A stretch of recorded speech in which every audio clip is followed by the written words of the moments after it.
Another unboxing for today's video. So, yun, dumating na naman ang ating isang naghihingalong parcel.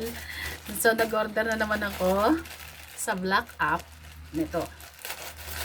Ito ay cellphone holder na naman sa aking sasakyan. Dahil hindi ako komportable sa aking cellphone holder. Ayan. Ito siya. Wala pang ligo. Okay lang yan. Maganda to. Kiniklip lang siya dun sa pinakasalamin para maganda ang kapit.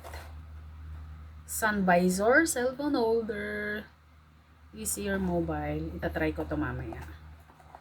Para makapag-video ako habang nagda-drive ako, habang makakapag-vlog ako, maituto ko ang aking camera. Yung mga order ko doon, hindi kami magkaigi ng ayos. So yan. Ayan, ito yung lagayan ng cellphone. Magkano binayad ko dito? 120 plus. Sun visor. Okay. Subo, maganda to ah. Parang cellphone stick to ah. Ano to? Baka masira. Paano to? Tama nga ga. Ito yung kiniklip. Ito yung nilalagay dito.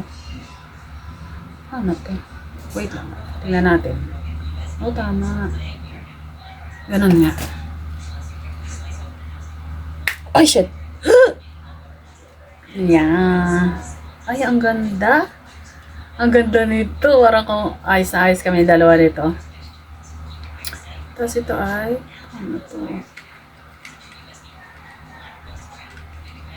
Ano to? Lalagay ito dito. Lalagay muna siya dito. Tapos papasok ito dito. Yun. Tapos ito ay ilalak siya dito. Siya. Tapos rotatable siya na 360. Try natin tong isang cellphone. Lagay natin. Tapos mamaya itatry ko din siya sa sasakyan mismo.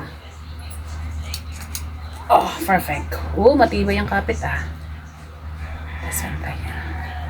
Tapos ano to?